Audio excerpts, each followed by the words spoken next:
B. Collins. Peter B. Collins, news and comment. It's Tuesday, February 20th, 2018. Took a day off for the president's holiday. Wended my way up to the Napa Valley where there's a bumper crop of mustard growing. And it was nice to relax a little bit, disconnect from the internet and all of the Russiagate hysteria. So on Friday, as you know, Robert Mueller, the special counsel, unveiled 13 indictments of Russian individuals and named 3 companies and accused them of a scheme to manipulate American public opinion using social media. And, predictably, it produced results such as President Trump tweeting, we can't even keep count of how many tweets he fired off over the weekend. But he is clearly quite obsessed with the whole Russiagate scandal. You can imagine his his future as president relies on that. And so he's claiming that it showed that there was no collusion, there was no coordination with anybody on the Trump campaign in the United States, at least not intentionally, and that is spelled out in Mueller's indictment. So Trump selectively took from it what he wants. And likewise, on the left, those who support the Trump-Russia collusion narrative, they were just dancing with glee. Rachel Maddow canceled a weekend getaway with her partner Susan so she could go on the air and report to the nation on Friday night about these stunning indictments that prove it all. And what she did was take the indictments, which have some evidence but are not proof, they are not proven in a court of law. They are charges. 44 minutes into her program, she acknowledged that, well, none of these Russians will actually come to the United States and face trial. And so this is theater. This is Robert Mueller writing a screenplay. And we don't know where the next chapters lead. But this one was intended to say, see? Russia meddled in the American election. 80 individuals, a monthly budget of $1 million to $1.2 million, based in St. Petersburg, cranking out Facebook posts and some Facebook ads. And one legitimate view of this is that it is a commercial clickbait operation. I love to tell the story about the American individual who generated the fake news that Trump had been endorsed by Pope Francis. And while many people thought that was some kind of a Russian plot, turned out to be an unemployed college graduate in Maryland or Virginia who had tried exploiting Clinton for clickbait but found he got further with Trump. And Scott Shane is the guy who discovered that blogger or that clickbait operator here in the United States. Scott Shane writes for the New York Times. I've talked with him a few times. I don't claim to know him well, but I've followed his byline for many years, and I have some respect for his work as a reporter. Not so much on Russiagate. But I want to be fair because Scott Shane has delivered some of the caveats, these lines that are buried in the middle of a lengthy article. And a year ago, he published one of those where he said, and by the way, we're still waiting for some kind of evidence to support the claims of the intelligence communities about this alleged Russian plot. Well, for Saturday's paper, Scott Shane wrote one of the articles about the Mueller indictments and the Influence America operation. Then on Sunday, they published a lengthy piece by Shane in the Sunday Review. That's the op-ed section of the New York Times. The headline reads, America meddles in elections too.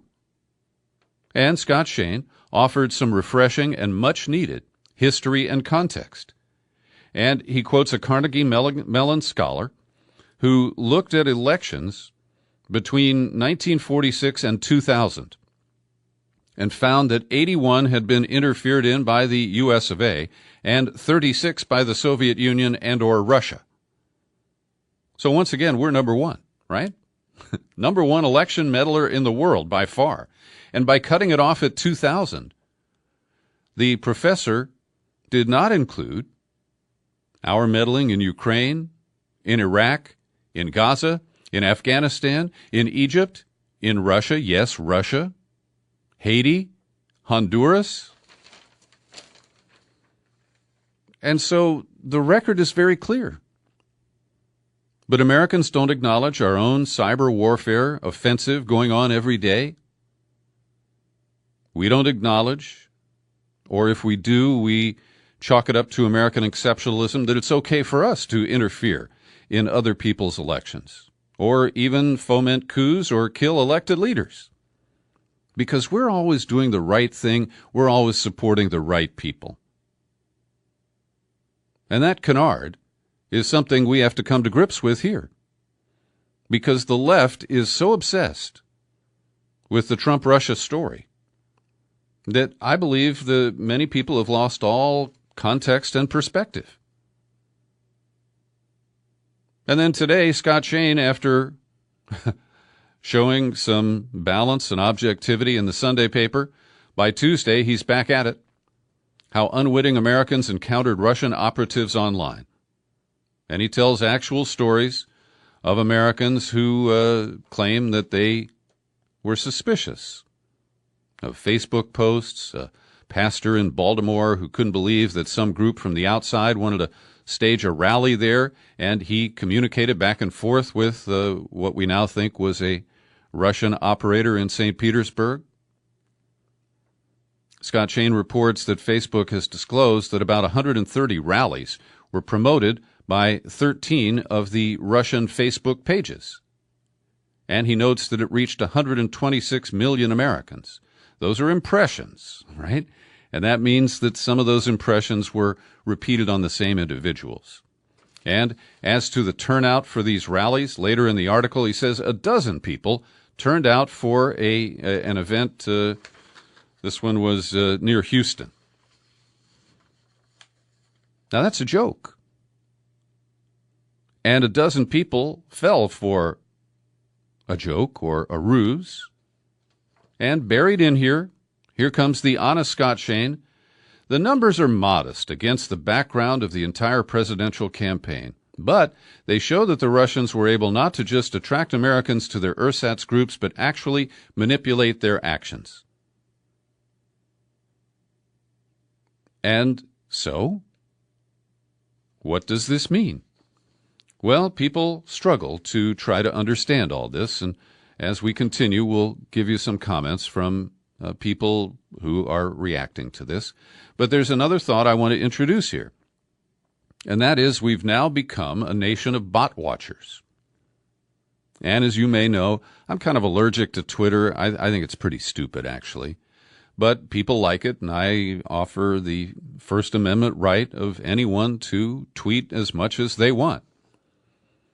At any rate, today the New York Times is telling us that Twitter accounts suspected of links to Russia released hundreds of posts right after the school shooting in Parkland, Florida last week, and these are taking up both sides of the gun control debate. Now, last week I told you about Politico's forensic look at the Release the Memo hashtag and how Politico claimed without any evidence that that's what pushed Trump to actually release the memo. And so I can't tell you who's responsible for these tweets. It may be Russian bots. But then we get the story from Newsweek that the alt-right bot network that took down Al Franken was based in Japan. They've done some Twitter forensics. A pair of Japan-based websites created the day before, what's her name, Leanne Tweeden, the woman who claimed that Franken had groped her, before she went public, the very day before, this website was created in Japan. And the article infers that Roger Stone, the longtime Republican dirty tricks operative who worked for Nixon and more recently for Trump, that he orchestrated this. Now, I can't speak to the Twitter part, but when I saw the news about Al Franken, the Leanne Tweeden photos, the pile-on by others, it was clearly an orchestrated effort. And so this suggests that the Twitter bots working for the right wing this time were based in Japan. And I point this out because the stolen hacking tools from the NSA, the Vault 7 collection, include gizmos that allow you to interfere, to hack, and to lay a trail that leads to somebody else. So were the Al Franken Twitter bots working for Russia or Japan or Roger Stone or Judge Roy Moore? He, of course, was the one who was looking for a distraction, trying to find a neener Democrat to say, look, I'm not the only one with, sexual improprieties in my history. So, consider all this recent hysteria now about bots. And Philip Bump, mainstream journalist at the Washington Post, wrote an interesting piece. I've linked to all these in the show file for today's podcast. Click away. He writes, over the past several weeks, automated social media accounts powered by Russian actors have been blamed for driving the push to release the memo, forcing Al Franken from office, flooding the public conversation in the wake of a mass shooting at a Florida high school. Oh, and then he adds number 4. Special Counsel Mueller announced federal charges targeting Russian individuals who engaged in deceptive online activity during and after the 2016 campaign. Bump says the problem is that it is alarmist both as presented and to a lesser extent as reported. There simply isn't any evidence that bots linked to the Russian government had or have a significant effect on the U.S. political conversation. So let them tweet. Because I don't think most Americans are that stupid or that gullible. And Bump goes on to say, reading the ads included in Mueller's indictment and looking at other ads released by Facebook, it's hard to come away with the sense that these were decision makers for many voters. It's often hard to measure the effectiveness of political advertising, but these ads seem particularly mediocre. If your goal is to mix things up and frustrate people, the bar for success is lower. The Pew Research Center measured political animosity in June of 2016 and found that more than 4 in 10 partisans viewed members of the other party as a threat to the United States. And Trump was the most divisive candidate in my lifetime. Do Russian-controlled Twitter bots actually rise above the level of background noise generated by Americans to the point that they have an impact? And then when we get to the numbers are always exaggerated. They talk about here hundreds of thousands of dollars in your... Oh, I'm sorry, that's the wrong story. I'm jumping from one page to the next here. Data released by the House Intelligence Committee show that Russian ads were viewed only 340,000 times in the last month of the campaign. There were 231 million monthly active Facebook users in North America, in the fourth quarter of 2016, meaning that perhaps 0.1% of users saw Russian ads that month. And then we have to look at how many of the people who actually saw those ads actually voted. So this is highly exaggerated. And today, I conducted an in-depth interview with Aaron Maté. He writes for The Nation magazine, where he's published a series of articles since last October, challenging in a skeptical way and demanding evidence for the Russiagate narrative. And in my conversation with Aaron Maté, he says he'll continue to dig for evidence and follow it, but that it appears that this is all based on the embarrassment of Democrats and pundits that Trump won. Well, that's what all this is about. It's about this foundation of American exceptionalism that so many people in the elite political and media culture buy into. They saw that upended a little bit when a reality TV show host, a crude reality TV show host, managed to defeat the candidate favored by the majority of the establishment. And everything about Trump that he said on the campaign trail that went against the conventional Washington line has been the target of a pretty intense campaign. since he won, including his call for friendly relations with Russia. Now, whether or not Trump meant any of what he said back in the campaign when he talked about, when he criticized Hillary Clinton for her interventions abroad, when he talked about helping the working class and the forgotten worker, whether he actually meant that is up for debate. I mean, it seems pretty obvious that he's simply conned everybody with a better sense of what average voters wanted to hear, and then of course got into office and did everything opposite to what he promised. But part of this is, I think, the reason why this Russian narrative has taken such a foothold was because just members of the elite who lost to Trump were just so shocked by his loss and so embarrassed that they lost to him, in the Democratic Party at least. I'm releasing the full interview with Aaron Maté to my subscribers today at peterbcollins.com, at Stitcher, Spreaker, TuneIn, iTunes, and I hope you'll take a listen. I think Aaron Maté is a bright young journalist, and he's doing a great job fighting to do evidence-based reporting on the whole Russia scheme. And my podcasts are made possible by listeners like you who support my work with your subscriptions.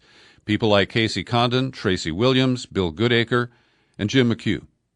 They're monthly subscribers, and you can join in too. You got an extra $5 a month you could kick my way? All right, if you answered yes, visit peterbcollins.com, find the menu tab, click it, pull it down, click on Become a Subscriber, it takes you to the sign-up page, and you can make a choice that's comfortable for you and your budget and give me the boost that I need here at pbc.com. Well, Mueller has succeeded in dividing the Trump administration, because we saw the spooks last week dancing around this, saying, yeah, Russia's going to meddle in the upcoming midterm elections. They were off script, according to Trump. And then the National Security Advisor, H.R. McMaster, over the weekend at the Munich Security Conference, responding to a question, he said, as you can see with the FBI indictment, the evidence is now really incontrovertible and available in the public domain. This makes it tough for the dear tweeter to find support. And when he hit the Twitter thing this weekend, one of the things he did was blame Obama. He quotes Obama from a news conference in October of 2016. Quote, there's no serious person out there who would suggest somehow that you could even rig America's elections, and there's no evidence that that has happened in the past or that it will happen this time. So I'd invite Mr. Trump to stop whining and make his case to get votes. Now, at this point, Obama had been privy to intelligence warnings. In early October, the Director of National Intelligence issued a kind of vague statement about Russian interference in the election. And while I'm loath to agree with Trump on absolutely anything,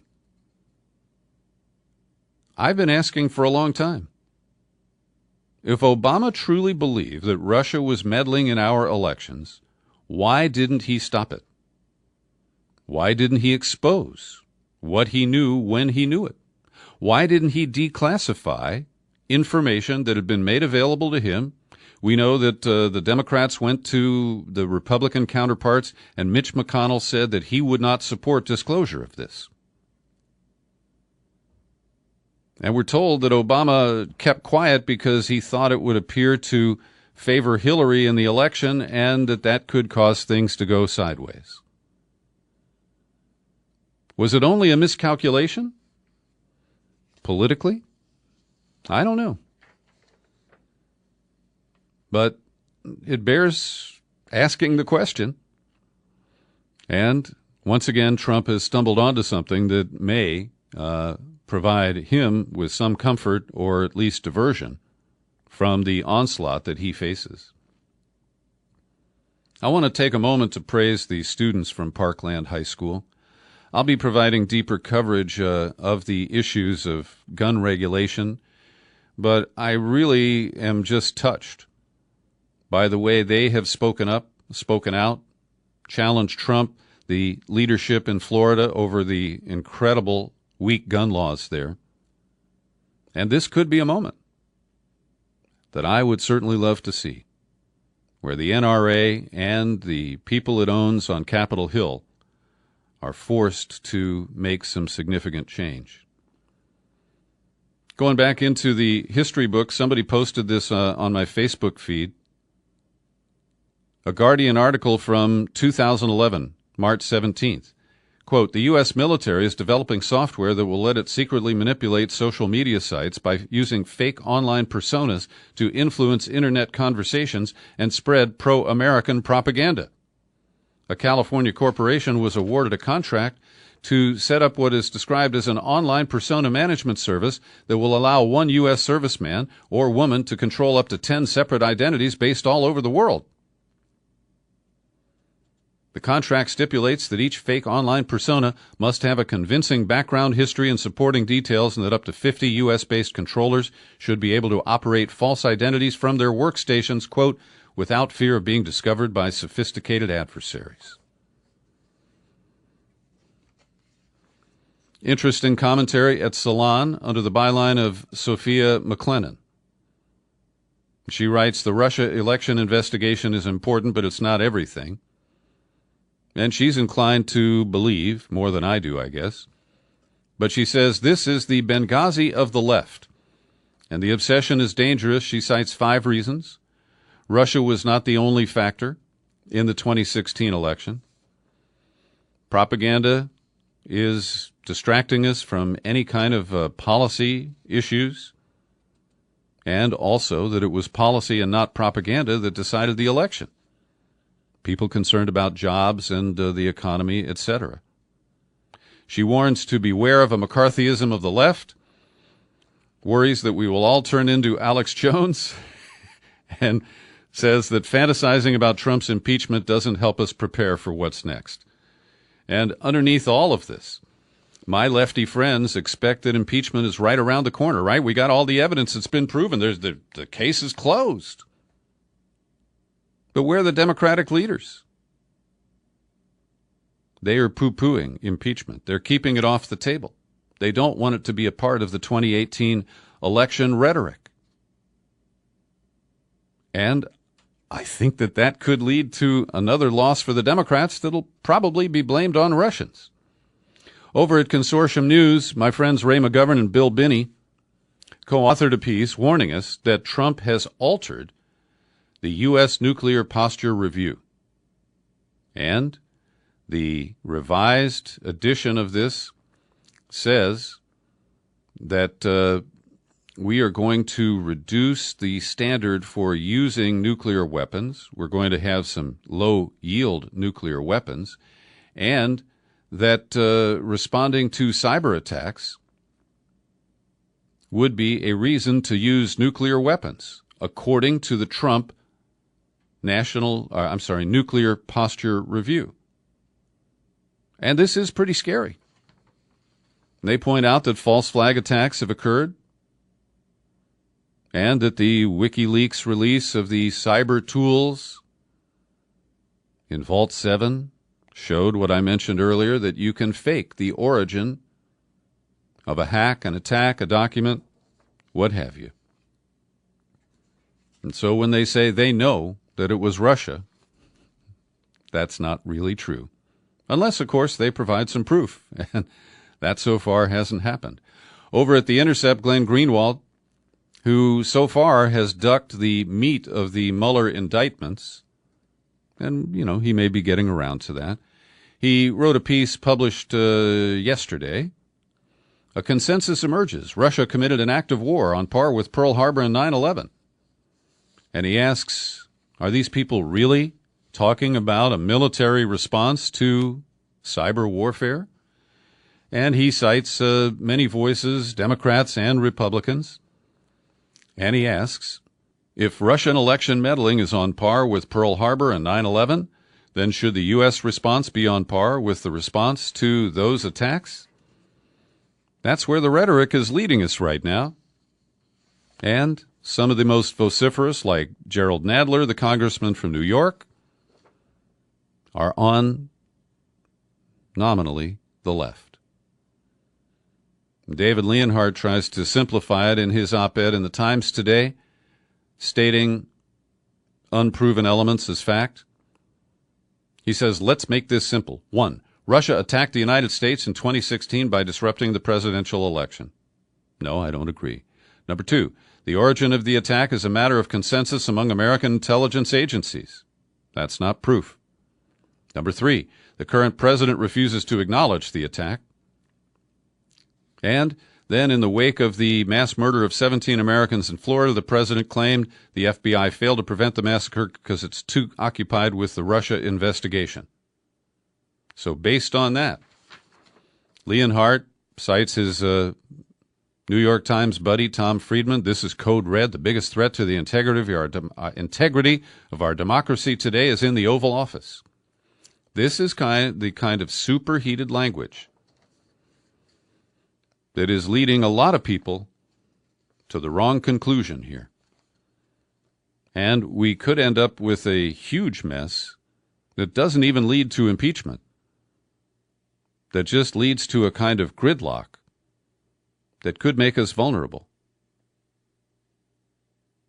And then what will the hawks do? An item in today's Washington Post notes that Saudi Arabia is continuing to seek contractors to build a couple of nuclear power reactors in desolate stretches of the desert along the Persian Gulf. And I mention this because this was one of the things that Mike Flynn appeared to be scheming about when he was on his way to becoming National Security Advisor during the transition in December and January, when he got nailed for talking to the Russians and then lying about it. Underlying it was this scheme that involved Jared Kushner and many others to get these big contracts from the Saudis using Russian bankers to finance the construction of nuclear power reactors in Saudi Arabia. And Crown Prince Mohammed B.L., what is the rest of his name here? Bin Salman, MBS. He's visiting the United States in March. He's going to take a meeting with Westinghouse, which badly wants the contract to build one or both of the reactors, and they're claiming that U.S. non-proliferation agreements stand in the way of their profit-taking. In Sunday's New York Times, I was pleasantly surprised. A lovely article, mostly sympathetic, I haven't read the whole thing, but what I browsed, about the valve turners. And as you may know, I interviewed Michael Foster and his colleague Emily. I don't have Emily's last name in front of me right now. But they were here in the Bay Area. I interviewed them. Michael Foster was sentenced to 1 year in jail with 2 years suspended because he cut a chain link fence, then cut off a padlock, and cranked a valve to shut down the Keystone Pipeline.